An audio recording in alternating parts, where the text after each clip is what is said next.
بسم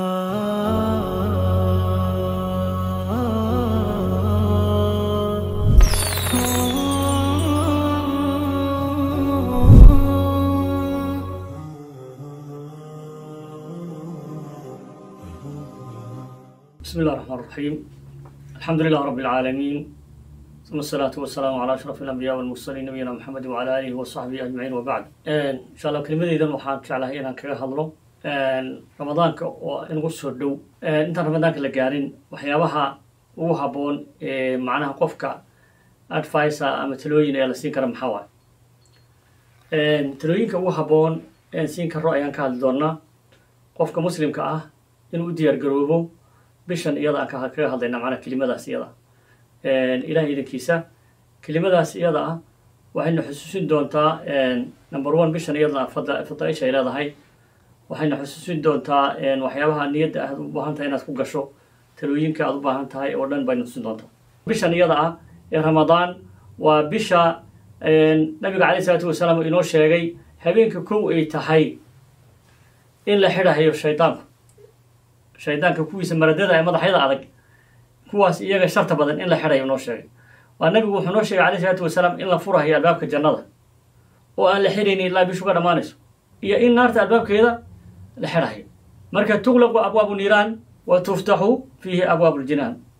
albaabkii jannada waa furan yahay bishan iyada waa bil maqfiro iyo dembi dhaaf waa bil iyada dhan ku salaysan soon iyo qiyaam iyo istaag ku salaysan waa bil u baahan qofka muslimka ah inuu ka faa'iidaysto jaaniskan isaga ah oo uu ku talagalo inuu towbad keeno number 1 inuu ku galo niyad aad iyo aad uga buuxdo diyaargarow uu baahan yahay wey kow marka waxaan rabnaa in aan isku baraarujino dhowr qodob qofka muslimka ah waxa way kow towbad inuu ku galo sanad baa maartay 11 bilood la soo dhaafay sanadka 11 bilood ah waxaa shaki ku jira dambi inuu ka dhacay mid yar iyo mid weyn wuxuu noqdaba waxaad u baahan tahay markaad ilaahay subxaanahu wa tacaala horta tiraahdo ilaah waa maartay dambi dhaaf ilaahayo wixii dambi iga dhacay oo dhan waan ka toobad keenay u noqonna mahayo mar dambana iga dhici mayso toobad inaad ilaahay subxaanahu wa tacaala ula timaado isku day marka hore kulligee baa u baahan ilaahayna wuxuu leeyahay watuubuu ila allahi jamiican ayuha almu'minuuna lacallakum tuflixuun watuubuu ila allahi jamiican ayuha almu'minuuna lacallakum tuflixuun ilaahay u soo noqdo kulligii yaa ayuha aladiina aamanuu tuubuu ila allahi towbatan nasuuxan kuwa iimaanka laga helay oo ilaahay u toobadkeena towbad nasuuxa ah oo shuruudeedii qabta oo maaragtay khaalisa lillahi ilaahi subxaanahu wa tacaala marka waxaad la gashaa marka hore bishan markaad gelayso inaad horta ilahay dambi dhaaf weydiisato wixii dambiga kaa dhacay bisha sanadkan isaga inaad ilaahay subxaanahu wa tacaala uga soo noqoto haddii aad ahayd mid toosan xataa dembi la-aan ma tihid indhahaagaa dembi ka dhici karaa qalbigaa ka dhici karaa xibnahaaga ka dhici karaa ilaahay subxaanahu wa tacaala yaa uga toobadkeen yaa nabiga calayhi salaatu wasalaam wuxuu alcaynu tazni ish way zinaysani wazinaha nadru fiira ayay ku zinaysanaysaa macnaha waxaa weeye keliya fiira aad fiirisay meel kaaga dhacday inshaadu qof dumar ah ayaa maaragtay waxaa weeyaan laga yaabaa in aad arrintaas iyadaa ku waxaysata ilaahay subxaanahu wa tacaala hana ilaaliyo dhammaanteed marka qodobka koobaad qof kasta oo isagana roonki wey ku socday oo macnaha waddo khaldan ku socday wuxuu u baahan yahay shalay hadduu khamro cabahayay shalay hadduu zina samaynayay shalay hadduu qof dilay shalay maanta toobad baa kuu furan ilaahay subxaanahu wa tacaala jaanis buu ku siiyey bil ramadaan oo barakaysan baa kusoo aadan ilaahay usoo noqo jooji waxaad ku jirtay oo dhan khamro waa xaaraam naar baana lagu gelayaa dembiyada way mira ka mid tahay ha cabin haddaad cabi jirtay in ilaahay uga soo noqo waxaan ku xusuusinaynaa khaatimadu qofka khaatimadiisu waa waxa uu ku dhinta markaas iyada haddaad ku dhimato adigoo sidaa u cabahaya ayaa halaagsantay haddaad ku dhimato adigoo zinadii ku dhex jira oo weligina sii wada oon ka toobadkeeninna waad halaagsantay laakiin haddii intuu kaa dhacay aad ka toobad keentay ka soo noqotay ilaahay subxaanahu wa tacaala wuu kuu dhaafi haddaad heesaha iyo muusiga ku dhex jirtay oo aad maaragtay halkaa iyo maaragtay aad fan iyo ku dhex jirtay ka soo hadh ilaahay subxana wa tacala u toobadkeen macnaha waxaa weeyaan haddaad sariqo iyo xadid iyo dhibaato aad ku jirtay ka toobadkeen haddaad ku jirtay macnaha dembiyada waaweyn intaa kasii daranna ka toobadkeen shirki iyo maaragtay wixii kasii daranba ilahay subxana wa tacala u toobadkeen qodobka koobaad toobad baa loo baahan yahay waana qodobka ugu muhiimsan waay ilahay wuxuu leeyahy qul yaa cibaadiya aladiina asrafuu calaa anfusihim laa taqnatuu min raxmat illaah kuwa naftooda ku xadgudbayow ha ka qusanin raxmadda ilahi subxaanahu wa tacaala in allaha yakfiru dunuuba jamiican inuu ilahay dembiyada dhammaan ugu dhaafaa إنه هو الغفور الرحيم. هل ذنبي أيوسف قف إلهي سبحانه وتعالى دافن بالي هتقولت والذنب الشرك قليلا. إن الله لا يغفر أن يشرك به ما دافع هذه لو شريك ويغفر ما دون ذلك وحين تكسو غير ما دافع. مركب وحويان حقا قوسن إلهي رحمة ديسا إلهي وحولي ما يعمل سوءا قف حمى لي ماذا أو حمى السمايا أو يظلم نفسه نفتي صدر المياه ثم يستغفر الله إلهي أصو النقضة يجد الله غفورا رحيما. إلهي وحولي إنو يهي مد مارتي غفورة ذنوب تدافع رحيما حديث بدن يهي وهليا سبحانه وتعالى. وحويان هذه شر وحضو باهنتهي مركا إن آد أرنقاس إساقا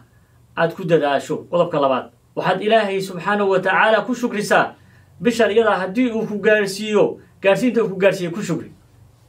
إلهي ومهد علي بشر رمضان بركيسنة قاد إلهي ومهد علي تانس آدي آد ونكسن وي إناد صوت بشاس يدا dad badan oo soonkaas jeclaa baa maartay waxa weeyaan u suurta gelin oo dhintay qof badan oo soonkaas jeclaa ayaa ma garanaysaa iyagu qudhigooda xanuunsan oo maartay xanuun u diiday qaar stroke ku dhacay ma garanaysaa xanuuno kale ku dhacay kasar ku dhacay qaar maartay ma garanaysaa kaliya fadhiisteen qaar maartay sonkor ay waxaysay qaar maartay macnaha waa ma ila dalik imisa qof waa markaasi yaa suurta geli karin inay soomaan caafimaadkaas isaga ilaahay uu ku siiyay ilaahay ku shukri ilaahay mahad cali naam إلهي وحوله سبحانه وتعالى إن شكرتم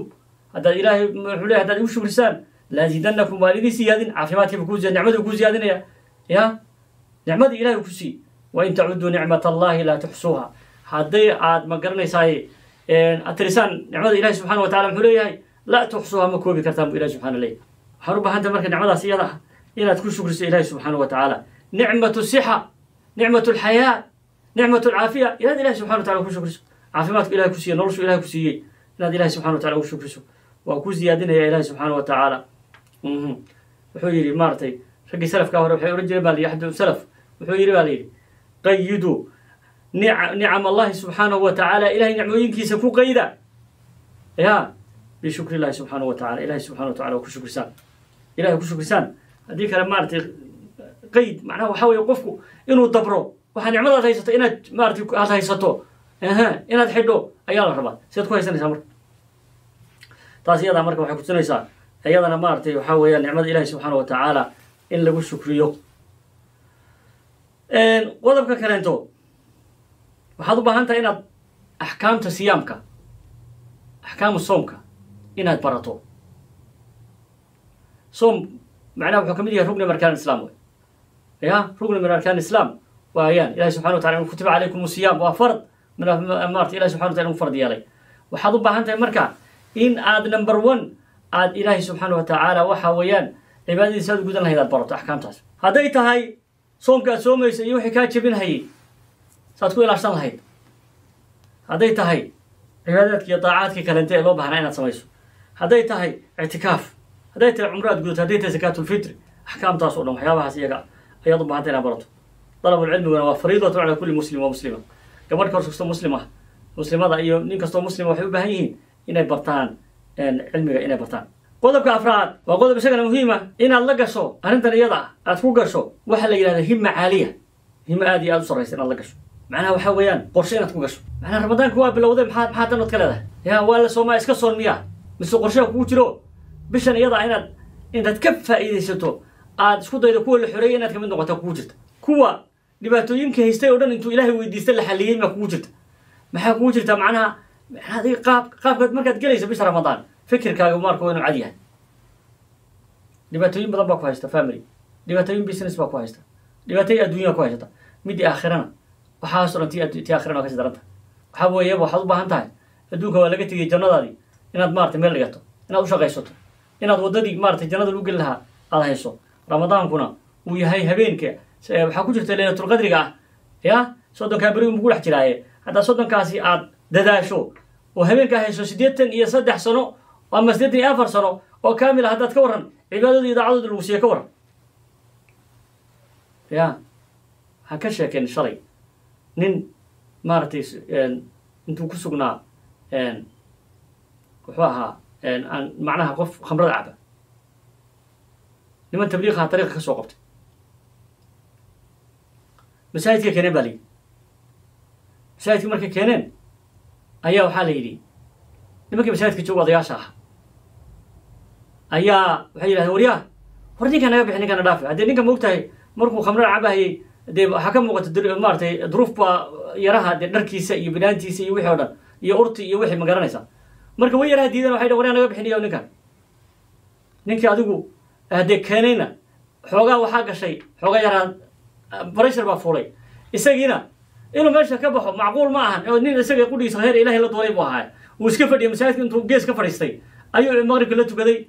maqribka markuu la tukado cishihii baa markii sugay cishihii markii la galay salaadii oo lagu jiro isagoo sujuudsan buu dhintay ninka isaga ahaa ee shalay laga keenay maaratay dariiqa laga soo qabtay ee khamrada maaratay ma garanaysa isagoo cabsan la soo qaaday oo salaada la keenay oo masaajidkii buuq ka riday oo la wareen naga fogeeya ninkii isagoo sujuudsan buu dhintay ka waran khaatimada uu ku dhintay waa khaatimo aad iyo aad iyo aad maarta u wanaagsan waay oo isan helaynin dad badan oo maanta habeen iyo maalin tukanaya ilaahay qofku marka khayr la doono macnaha saasuu ilaahay subxaana wa tacala u hanuuniyaa hidaaye dhab ah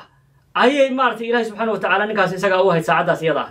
hidaaya waxay ahayd taariikh bay u ahayd waxay ahayd maaratay xilli uu u baahnaa oy geeridiisu dhowdahay way ahayd ilaahay subxana wa tacalana marka halkaas ayuu maaratay ninka isaga ku ofsaday isagoo salaaddii ma garanaysaaye ceshaha isagoo ku jira yaa sidaas iyada ah waxaan ka dhegaystay nin caalima oo kamid ahaa culamadii tunis oo cabdilfatax in la yidhaha muro ayaan ka dhegaystay sidaas iyada tunis bay ka dhacday buu yidhi marka ikhwaani waxa weeye qodobkaas isaga marka hima caaliya inaad ku gasho ayaa aad iyo aad ramadaanku waa maalmo kooban ilahayna qur-aanka wuxuu ku tilmaamay ayaaman macduudaat waa maalmo iska kooban baa la yidhi aad iyo aad u kooban marka waxaa loo baahan yahay in aad maalmahaas iyaga ah ee deg dega kaaga tegahaya inaad ka faa'iidaysato oo aad maaratay naftaada la dagaalanto caajiska iyo kaslaanka iyo maaratay ay ku jiro intaad kala dagaalanto ood iska dhiciso